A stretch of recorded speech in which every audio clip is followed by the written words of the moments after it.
Cabinet मंत्री संजय शिरसाट आपल्यासोबत आहे. साहेब, ज्या पद्धतीनं झाड कोसळलं आणि चेंबूरमध्ये एका विद्यार्थ्याचा त्या ठिकाणी मृत्यू देखील झाला, हाकनाक बळी गेला, अत्यंत दुर्दैवी घटना. याबद्दल तुम्ही जे विधान केलं त्या विधानाला घेऊन आता बरीचशी चर्चा रंगते की नेमकं तुम्ही काय विधान केलं, तुम्ही नेमकं काय सांगू इच्छित होता हे तुम्ही सांगा.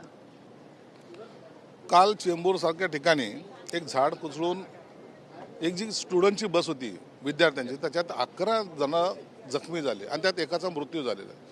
अत्यंत दुर्दैवी घटना घडलेली आहे.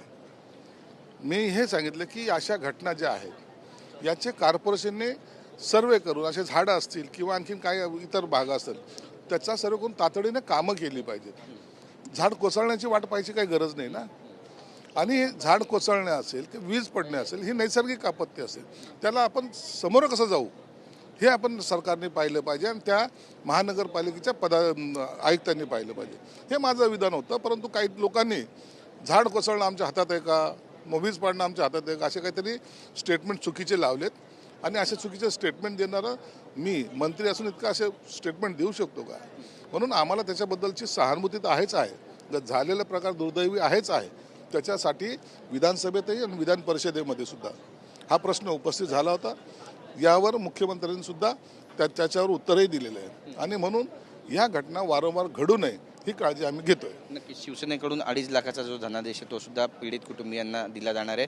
पण त्यासोबत अशा घटना घडू नये संपूर्ण महाराष्ट्रामध्ये, यासाठी सरकार काय करणार आहे? सरकारचं आहे ना, सरकार तर महानगरपालिकेची वॉर रूम आहे, महाराष्ट्र शासनाची वॉर रूम आहे. जेव्हा केव्हा पावसाचा अंदाज असतो त्या टायमाला ह्या वॉर रूममधल्या असलेली सर्व मंडळी हे सगळ्यांना इन्फॉर्म करत असते, कुठं काय धोका आहे, कुठं काय घडतंय, काय नाही. आणि ह्या सगळ्या गोष्टी CCTV कॅमेरे आज पाहिले तर मुंबईमध्ये सगळीकडे बसलेले.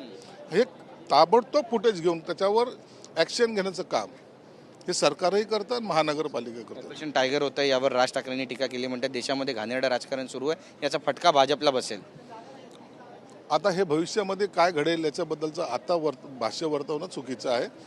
ज्या ज्या वेळेला जे जे घडेल, आता जे काही लोक पक्ष सोडत आहेत हे सगळे तुम्ही त्यांच्यावरच आरोप कराल आणि आमचा पक्ष आम्ही नीट चालवत होता असं जर म्हणाल तर मला वाटतं ते चुकीचं आहे.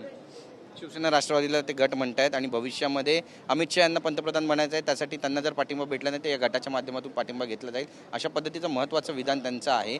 आणि यामागे राजकारण काही लपलं आहे का?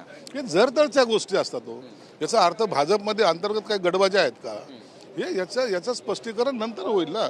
आज त्याच्यावर भाष्य करणं योग्य नाही. नक्कीच ऑपरेशन टायगर होतं आहे आणि ऑपरेशन टायगर अंतर्गत किती जण आता येणार आहेत? कारण 12 जण आणखी शिवसेनेच्या मागावर आहेत आमदार ठाकरेंचे, असं बोललं जातं. ऑपरेशन टायगर आता 2 झालेले आहे, 3 सुरू करू. आताही त्याची प्रोसेस सुरू आहे, त्याची चिंता करू नका. राहिलेले आमदार सुद्धा आमच्यासोबत येतील. साहेब, तुमचं काय म्हणणं आहे? नक्कीच, तर आपण बघतोय आपली भूमिका या ठिकाणी मांडलेली आहे संजय शिरसाट यांनी. ऑपरेशन टायगर सुरू आहे, काही जण आलेत, काही जणांना आणखी घेतलं जाईल, चिंता करू नका असं म्हणतायत. काय घडणार आहे पाहणं महत्त्वाचं ठरेल. कॅमेरा पर्सन रोहन पवारसह गिरीश गायकवाड, TV9 मराठी, मुंबई.